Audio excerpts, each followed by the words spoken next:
Welcome back, piggies, to another episode of the Pigskin Pals podcast with your host, me. That's right, it is another solo dolo episode. It's been a while since we had our last one. Me and Dade had a little bit of scheduling issues this week, so it will be just me, but it should be fun, maybe a little bit shorter, but that's all right. And without further ado, let's get stuck right into it.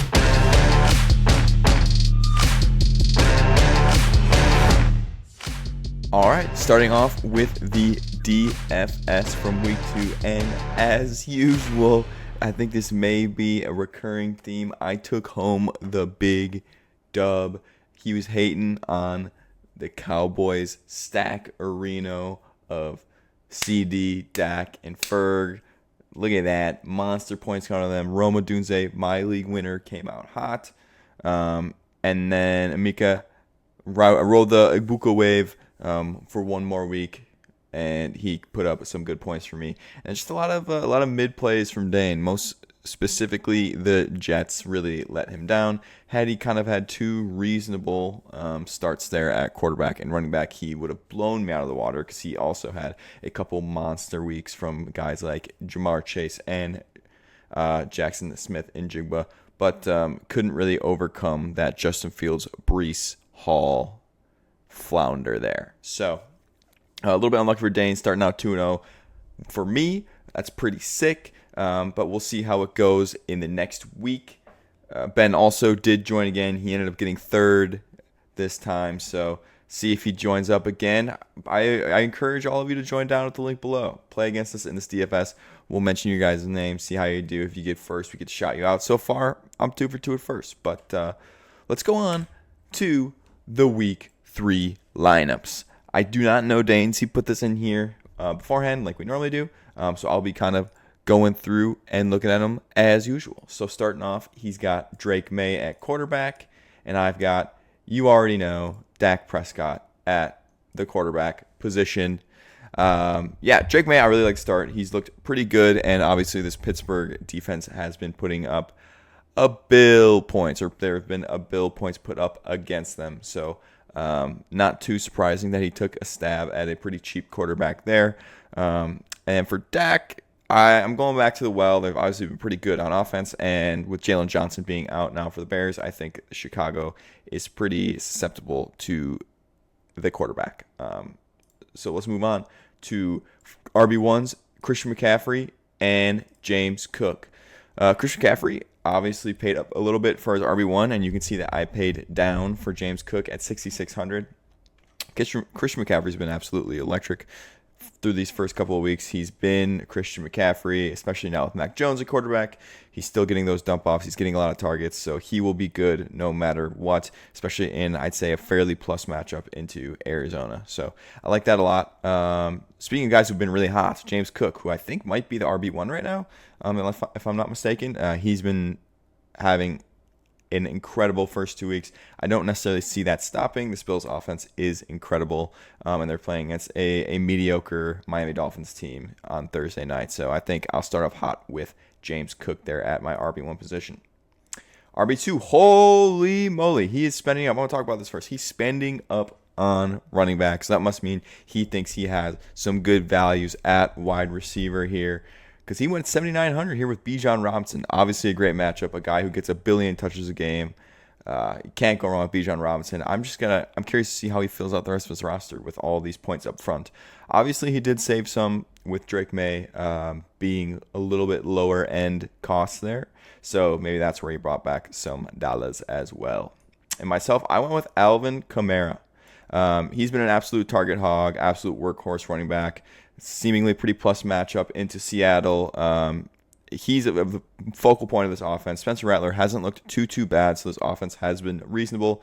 I think he can get in the end zone this week and put up some good yardage. And he's also a PPR monster. So just like Dane last week saying he was going for PPR, that's a guy here in Kamara that will put us points on receptions as well. So here we go. The wide receiver 1. Oh, here we go. For Dane, it's Stephon Diggs, and this is making a little bit more sense now. Obviously, he's found a cheap stack with Diggs and May. He likes the Pittsburgh matchup, which I don't think is a bad take here. So he goes with Diggs to start it off. I'm curious to see where else that goes.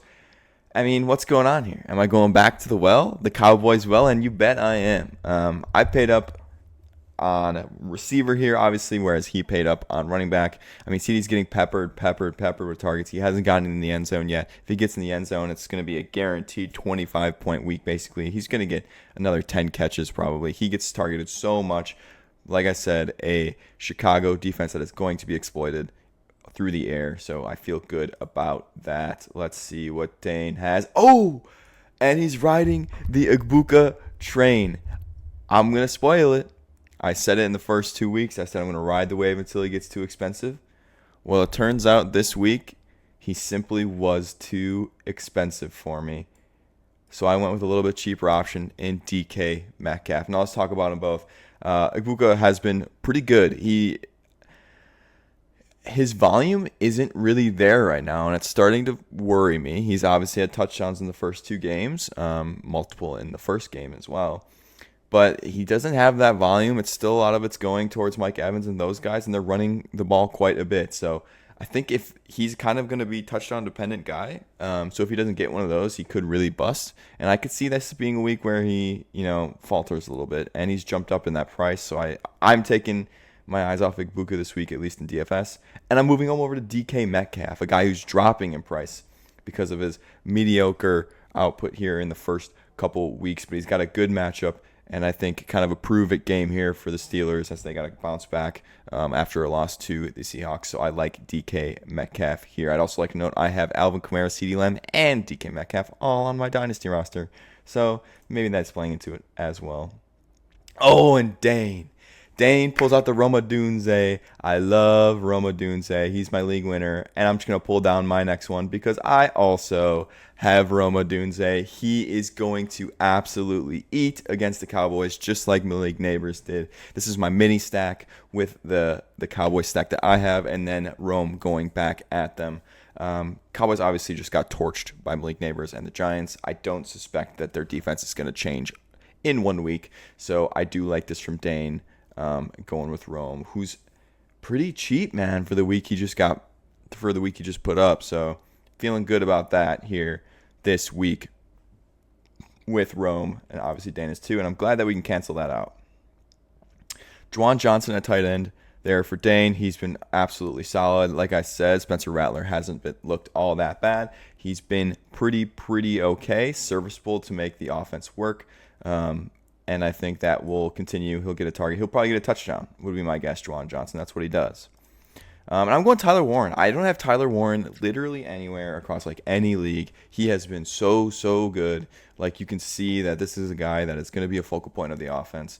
And I'm really excited to finally have a little skin in the game here against a Tennessee team that obviously is faltering a little bit at 0-2. So it'll be fun to have Tyler Warren there. And I'm hoping for a big week with my first time having him. Into the flex, Dane's got Jameson Williams. That's a good boomer bust play. I don't hate it. He's got a couple guys here, receiver he probably feels comfortable in. He thinks, all right, let's take a boom bust shot here at a big play with Jamo. Don't hate that at all. And I am going with Quinshon Judkins. Now the matchup really is kind of meh. I will say that. But I paid up at a couple other places where I felt like I needed to take a dip. Obviously, Dane took that dip at Stephon Diggs. I took it here in the flex position, and I really feel like Quinshon Judkins performed very well last week with the touches that he was given. Obviously, outtouched everyone in that running back room in his first game back at like 6 yards a carry. Like he was really good, and although it's going to be a tough matchup, he's going to be involved, and I could see him getting some nice points this upcoming week. And Dane, this makes sense to me. I don't hate the pick, honestly. Obviously, he paid very little for his defense in the Giants against Kansas City, but I don't hate it. Kansas City hasn't been all that electric this year, so it could be a really nice find there at the 2,400 mark with the Giants. And then going basically directly against Drake May and Stephon Diggs, I have the Steelers defense. It's been a really uncharacteristic start for the Steelers. They are put up 30 points against them 2 games in a row. This defense is normally one that holds people to low scores. I don't suspect that the 30 points is going to be something that happens every week, and I think this is probably the worst offense that they've faced so far. So I think they maybe have a little bit of a bounce back week, get a turnover here and there, which is all I'm really looking for when it comes to DFS defenses is turnovers. And I think Drake May is pretty susceptible to that, and they have the serial fumbler Ramondre Stevenson on that team. So that'll be fun. I honestly feel pretty good. I mean, he paid up for Christian McCaffrey and Bijan, which is really scary, but I don't know. I feel good about everywhere else in comparison to him. So we'll see what happens, but I'm feeling pretty good. Maybe go to that 3-0 spot. Moving on to the Week 3 redraft picks. We're all square against the board. Square across the board here, which I will say may not be good for us. Last week, Dane went 1-5, I believe, and I went 2-4. I think that's what it was. Let's take a look here. Was it redraft? Yep, 1-5 and 2-4. So I picked up a game there. We're all same across the board here. Nothing too much to say there. One thing I want to shout out is me and Dane both picking Austin and Ryan this week. Two guys that we've been serial shitters of. And that's not the way to say it, but who we've been shitting on in a serial fashion. And I think we finally come around to the fact that Austin's team might be good and Ryan's team might be good, especially with Judkins coming back for Ryan. Maybe he's not playing him this week, but he will start to become relevant. So just want to shout out those two guys because their teams are showing us what's up. And finally, moving on to the Dynasty picks for Week 3. I went 5-1 last week. I went 6-0 last week. Dane went 5-1. Dane lost the matchup, obviously, where he did not pick me, and I did come out with a big victory that week over Ethan. And this week we have only one difference, and that is me going against Ethan once again. Ooh, a sicko voice crack going against Ethan once again.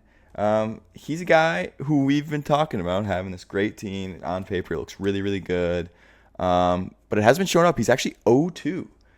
So let me pull up this matchup here, just because it's the only one we got. Didn't have anything to talk about in redraft. Let's go through this one really kind of piece by piece, see what's going on here. So he's got Jaden Daniels against Trevor Lawrence. I'm not expecting Trevor Lawrence to put up huge numbers, but Jaden Daniels might not play football. I'm not convinced that he's going to be playing, so that could be a little suspect. Can't count out Derrick Henry. Can't count out Kyren Williams. That offense has been electric. Obviously, these two are great. Jamar Chase, we'll see how he functions with Jake Browning. I'm sure he'll be fine, but there is a little bit of a question mark there, so we got to keep an eye on that. Calvin Ridley, he's had a little bit of a slow start. Justin Jefferson maybe had a little bit of a slow start because of the QB play, but I feel pretty solid in both of those guys this week. I don't really know what it is. I just feel like matchups are there for them to have good bounce back weeks. And Zach Ertz has been absolutely incredible in the first 2 weeks, especially if Jaden Daniels is playing. That's a nice way to counteract a touchdown because he seems to be a touchdown machine this year. And then Mark Andrews, he has 2 catches through 2 games. I don't really see that changing anytime soon. He may be a guy that needs to be sat here in the future. For Ethan, if he has another option, he's just not it right now. And then he's got Etienne, Hollywood Brown, Dak Prescott in his last 3 on Ethan's side. Etienne's been great. As much as I feel sad about trading Etienne away just because of the output he has right now, I still feel good about the trade I made. Judkins is coming back, and Cam Ward is performing, and those are kind of the 2 guys I got in accordance with that trade. So that is pretty good.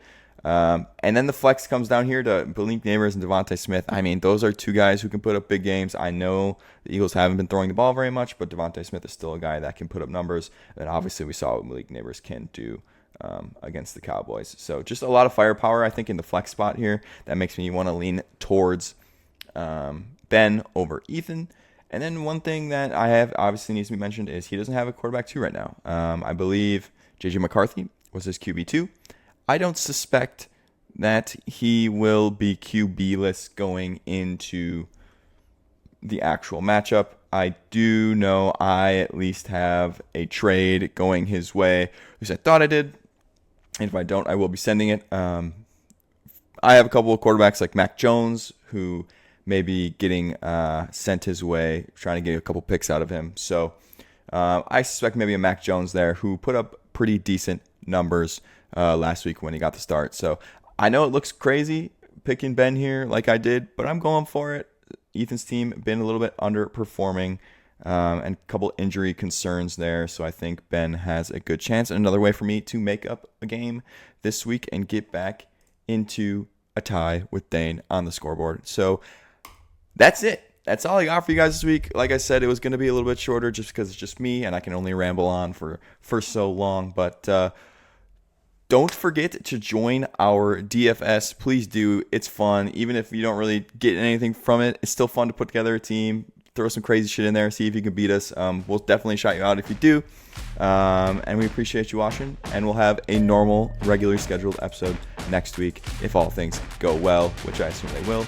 So we appreciate you watching and have a good one. Peace out.